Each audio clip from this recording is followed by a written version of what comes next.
Sin kasi busy siya. Kaya ngayon third wheel na naman si Sophia. Lonely ka na naman, te.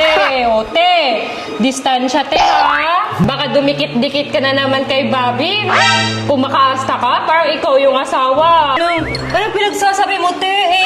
Parang kapatid lang naman tuwing ko sa kanya. Parang kuya, parang si Kenan lang. Dito na kami sa Mall! Ayan, so mamimili na kami ng mga black Let's food. go! Pate, color block ba to? Te, hindi ka ba marunong tumingin ng kulay? Brown yan, no? Te, grabe ka, te. May siguro pwede na to, no? Pwede, kasi may puti siya sa gitna. Hindi naman siya black talaga. Hindi, huwag kang kumain, te. Paano na yung breakfast natin, guys? Oo na, okay na. Mamaya. Ako inaano sa kamay, ha? Ano, lumalaban ka na? Ay, talaga, te. Aray ko. Lalaban talaga ako, te. Kanina ka pa, ha?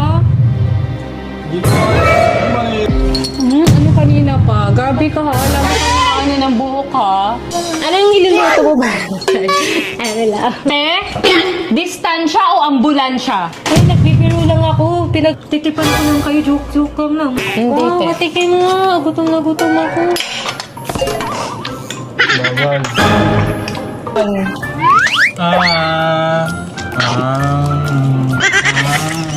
Oh no! Lang namin, guys, is magluluto muna kami netong gulaman. Tapos lalagyan natin siya ng milk.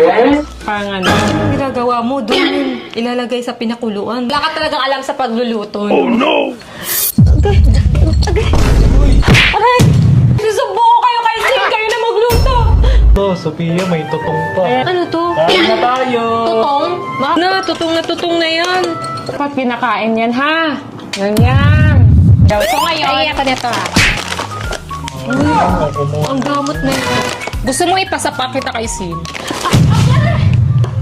Bawal yan. Bawal.